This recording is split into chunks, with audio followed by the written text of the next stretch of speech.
Hello and welcome to this first video in Chapter 19 of Young and Freedman's University Physics.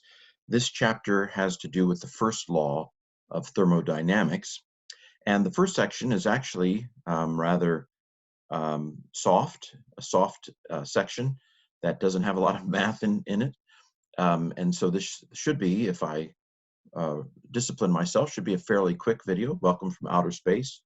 By the way, I'm making this video on March 21st. We are at the very beginning of the bad part of the coronavirus in the United States. We haven't come anywhere close to the peak.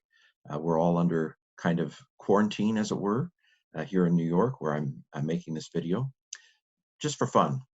Thermodynamic systems. What are thermodynamic systems? Well, first of all, what is thermodynamics? Well, the word thermo in Greek has to do with heat, and dynamics has to do with exchange.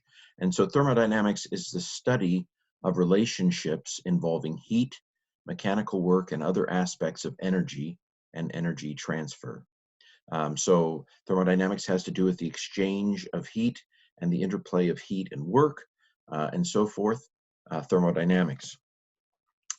So when this kind of exchange takes place, it's called a thermodynamic process. It's a series of, predictable events, right? We're talking about natural laws. It's a series of somewhat predictable events in which there are changes in a state of a thermodynamic system. So like when you pop popcorn, that's a thermodynamic process. When if you have a gas engine, the combustion system involves a thermodynamic process, the exchange of heat and heat and work and so forth. So a thermodynamic system is a collection of objects that is convenient to consider a unit for a thermodynamic process. And of course, there's always the potential that a thermodynamic system will exchange energy also with its surroundings. There's, for example, when we get into the next chapter, chapter 20, we'll talk about the second law of thermodynamics, which basically implies that there will always be some heat loss to the environment in these sorts of processes. Okay, so thermodynamic system is a collection of objects that it is convenient to consider as a unit to discuss a thermodynamic process. Okay, last slide. I told you this could be a fairly quick one. So when heat comes into a system, we call that, well, first of all, Q is the symbol we use for heat in physics, and W is the symbol we use for work in physics. So when heat is added to a system, when heat comes into a system, we call that positive Q.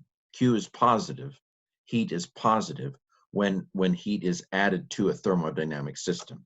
By contrast, if heat leaves a thermodynamic system, when heat is flowing out of the system, we're going to call that a negative Q, or it's going to be negative value.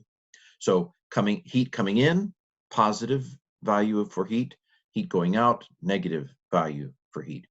Now this is almost flipped with work.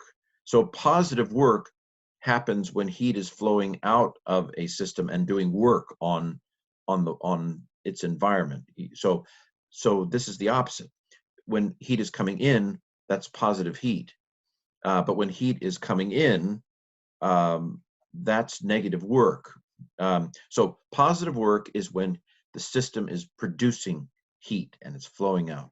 Negative work is when the system is absorbing heat. So heat coming in, positive heat.